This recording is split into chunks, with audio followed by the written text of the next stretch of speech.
जय श्री दादाजी। जब हम घर बनाते हैं तो हमें धूप और बारिश से बचाव के लिए घर की आवश्यकता होती है।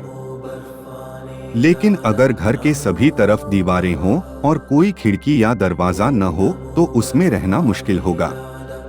घर में खिड़कियां और दरवाजे होने जरूरी हैं क्योंकि वे हमें हवा और प्रकाश की अनुमति देते हैं। खिड़कियां और दरवाजे घर के लिए खाली स्थान हैं।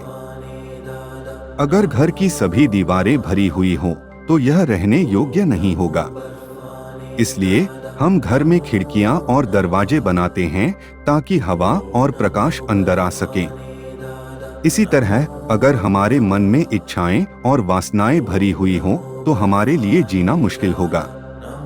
इसलिए हमें अपने मन को खाली करने की जरूरत है ताकि हम शांति और आनंद का अनुभव कर सकें।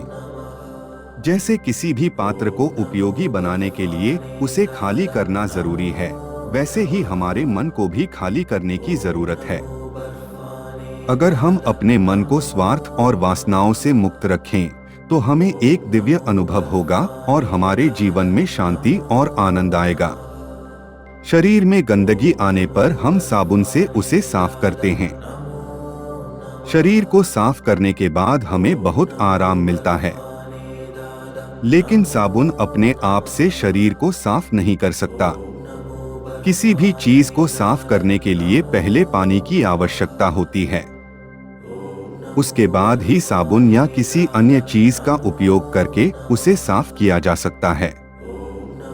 इसी तरह हमारे मन को भी साफ करने के लिए किसी न किसी रूप में पानी की आवश्यकता होती है।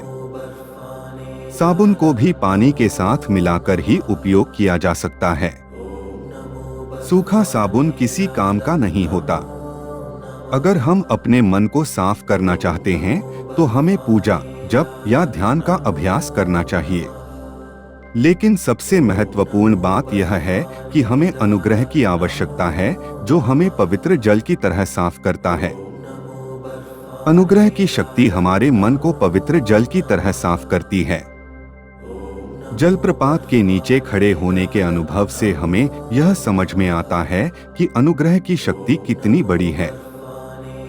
जलप्रपात की शक्ति से हमारे शरीर की सारी गंदगी धुल जाती है।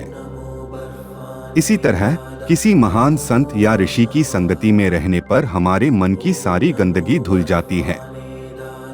उनके अनुग्रह की शक्ति से हमारा मन पवित्र हो जाता है। जय श्री दादाजी।